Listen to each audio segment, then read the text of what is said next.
గురుచరిత్ర అధ్యాయం 4. ఓం శ్రీ గణేశాయ నమః, శ్రీ సరస్వత్యై నమః, శ్రీ గురుభ్యో నమః. దుర్వాస శాపం వల్ల భగవంతుడు ధరించిన అవతారాలలో ఉత్తమ సాధకులకు మాత్రమే తెలియబడే శ్రీ దత్తాత్రేయ అవతారం గురించి చెప్పమని నామదాయకుడు కోరగా సిద్ధయోగి ఇలా చెప్పసాగారు. పూర్వం ఒక కల్పాంత ప్రళయం తరువాత నారాయణు నాభికమలం నుండి బ్రహ్మ ఉద్భవించి సనకాది యోగులను, మరీచి మొదలగు సప్త ప్రజాపతులను తన మానసపుత్రులుగా అవతరింపచేశాడు. తరువాత శతరూప మనువులను సృష్టించాడు. వారి కుమార్తె దేవహుతి కర్దముని భార్య అయింది. ఆమెకు కలిగిన కుమార్తెలలో అనసూయాదేవి అత్రి మహర్షికి భార్య అయి మహాపతివ్రతగా ప్రసిద్ధికెక్కింది. ఆమె పాతివ్రత్య ప్రభావానికి వెరచి కొండలు, శిలలతో కూడి ఎంతో కఠినమైన భూమి ఆమె పాదాల క్రింద మృదుత్వాన్ని వహించింది. సర్వాన్ని తపింపచేసే సూర్యుడు, అన్నింటినీ దహింపచేసే అగ్ని కూడా ఆమెకు చల్లదనం ఇవ్వసాగారు. వాయువు ఆమె చెంత తన ప్రచండ వేగం మాని మందంగా మలయ మారుతంగా వీచేవాడు.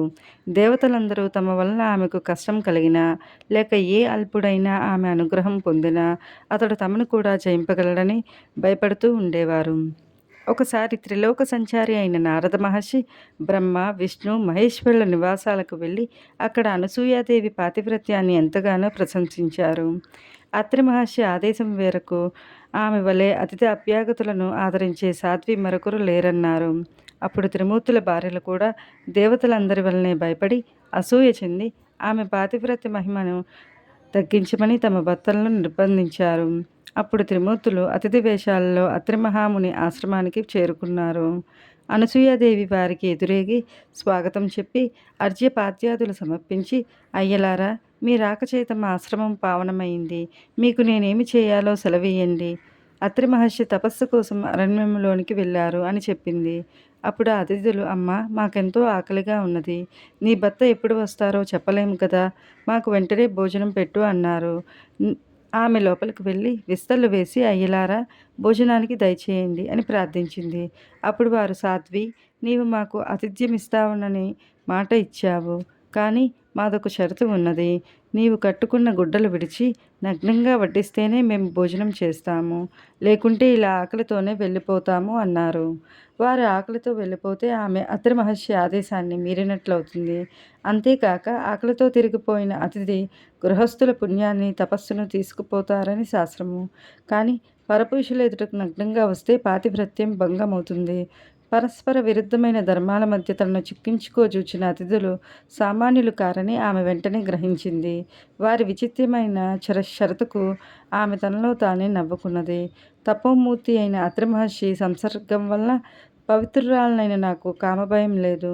ఆకలిగొని అన్నమడిగిన వీరు ధర్మం ప్రకారం నా బిడ్డలే కానీ పరపురుషులు కారు అనుకుని ఆ సాధ్వి, అయ్యలారా, అలానే చేస్తాను, భోజనానికి లేవండి అని చెప్పి ఆశ్రమం లోపలికి వెళ్ళి అత్రి మహర్షి పాదుకలతో, స్వామి, నేను మీ ఆజ్ఞ మేరకు వారు నా బిడ్డలన్న భావంతో భోజనం వడ్డిస్తాను అని చెప్పుకున్నది. ఆమె యొక్క పాతివ్రత్య మహిమాన్వితమైన సంకల్పం వల్ల ఆమె భోజనం వడ్డించడానికి నగ్నంగా వెళ్ళేసరికి ఆ ముగ్గురు పసిపిల్లలయ్యారు. ఆమె భావాన్ని అనుసరించి ఆమెకు బాలింతరాలికి వలె స్తన్యం వచ్చింది.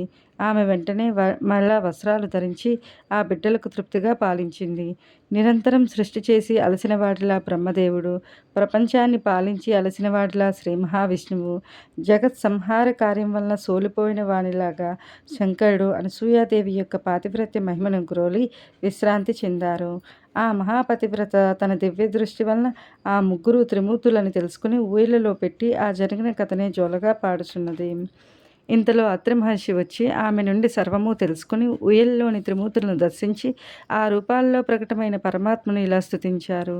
ఓ మహావిష్ణు, నీవు సృష్టి స్థితి లయకారణుడవు, జగత్సాక్షివి, విశ్వమయుడవు, విశ్వాధారుడవు. ఓ పరమేశ్వర, నీవు సహజంగా ఒక్కడివే అయినా నీ లీలచేత త్రిమూర్తులుగా మారి క్రీడిస్తున్నావు. వాస్తవానికి ఈ జగత్తు నీకంటే వేరు కాకపోయినా మసక చీకటిలోని త్రాడు దానికి భిన్నమైన పాముగా గోచరించినట్లు నేను నాదు అనే మాయతో కూడిన భావం వల్ల నీకంటే వేరైనట్లు జీవులకు గోచరిస్తున్నది. ఊయలలోని పిల్లలు హాయిగా నిద్రపోతున్నారు. త్రిమూర్తులు ఆ స్తోత్రానికి తృప్తి చెంది తమ నిజ రూపాలతో కూడా ప్రత్యక్షమై వరం కోరుకోమన్నారు. అప్పుడు ఆయన సాభిప్రాయంగా భార్య వైపు చూస్తూ, సాధ్వి, వీరు మనస్సు చేత కూడా పొందడానికి వీలు కానివారు. అయినా నీ భక్తి వలన ఇలా వచ్చారు. నీ అభీష్టమేమిటో నివేదించుకో అన్నారు. అనసూయాదేవి, స్వామి, ఈ సృష్టి యొక్క వికాసం కోసమే మీరు భగవంతుని చేత సృష్టించబడ్డారు కదా. కనుక ఈ 3 మూర్తులుగా ప్రత్యక్షమై వీరిని పుత్రులుగా పొంది మీ అవతార కార్యం నెరవేర్చుకోవడమే నా అభీష్టము అన్నది. అత్రి మహర్షి సంతోషించి, మీరు నాకు పుత్రులుగా పుట్టి నన్ను ఉద్ధరించండి అని కోరారు. అప్పుడు వారు, మహర్షి, మమ్ము నీకు సంపూర్ణంగా దత్తం చేసుకున్నాము అన్నారు. ఆ పతివ్రతా ప్రభావం చేత త్రిమూర్తులు అత్రి కోరిన వరంను అనుగ్రహించి తమ లోకాలకు వెళ్ళి వారి భార్యలను కలుసుకున్నారు. తరువాత అత్రి అనసూయలకు 3 పుత్రులు కలిగారు. సద్గురువైన అత్రి మహర్షికి ఆత్మసమర్పణ చేసుకుని సేవించని ఫలితంగా తనకు వ్రతభంగం చేసి శపించడానికి వచ్చిన త్రిమూర్తులను బిడ్డలుగా పొందింది అనసూయాదేవి. తరువాత అత్రి మహర్షి బాలవిష్ణుమూర్తికి దత్తుడని, దర్శనమాత్రం చేత అందరి హృదయాలకు ఆహ్లాదాన్నిచ్చే బ్రహ్మదేవునికి చంద్రుడని, ప్రళయకర్త అయిన రుద్రుడికి దుర్వాసుడని నామకరణం చేశారు.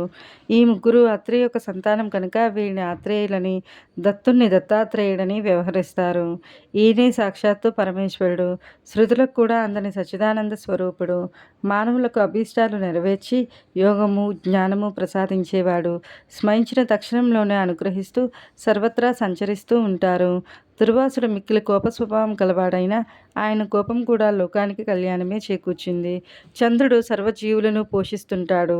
తరువాత బ్రహ్మ, శివుడు తమ దివ్యాంశలను దత్తాత్రేయుని యందుంచి తల్లి అనుమతితో తపస్సుకు వెళ్ళిపోయారు.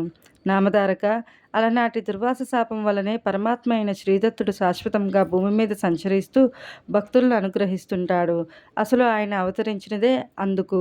స్థూల దృష్టికి అలా కనిపించినా నిజానికి ఇతర అవతారాలు తమ కార్యం తీరగానే శరీరాలు త్యాగం చేసి వైకుంఠానికి వెళ్ళిపోయినట్లు భగవంతుడు ఈ దత్తావతారంలో చేయరు.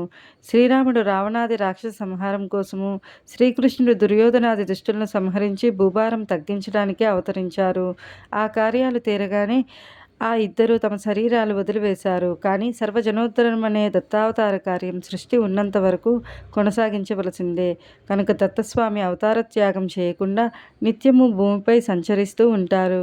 శ్రీ దత్తాత్రేయుడే ఆది గురువు. పూర్వం భగవంతుడు మత్స్య కూర్మ రూపాలలో అవతరించారు. అలాగే ఈ కలియుగంలో కూడా ఇప్పటికీ 2 సార్లు అవతరించారు. కలియుగంలో అజ్ఞానులను గోచరం కాకపోయినా ఆ 2 అవతారాలు ఇప్పటికీ కూడా భక్తుల అభీష్టాలు నెరవేరుస్తున్నారు. ఇతర యుగాల్లో కర్మచేత తప్ప సిద్ధించని పుణ్యం ఈ కలియుగంలో పరిమిత కాలంలో సత్సంకల్పం చేతనే సిద్ధిస్తుంది.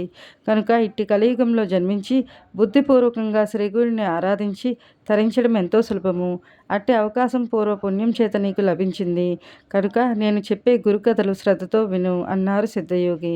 నామదాయకుడు దత్తావతారణం గురించి విని ఆనందించి, ఆహా, అలనాటి అనసూయాదేవి పాతివ్రత్యం వలన మానవాళికి గురు పరంపర, అందువలన మా వంటి అజ్ఞులకు మీ వంటి గురువు యొక్క కృప లభించాయి అన్నారు.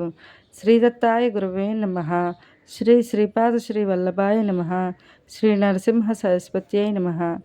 కురుక్షేత్ర పారాయణ అధ్యాయం 4 సమాప్తం.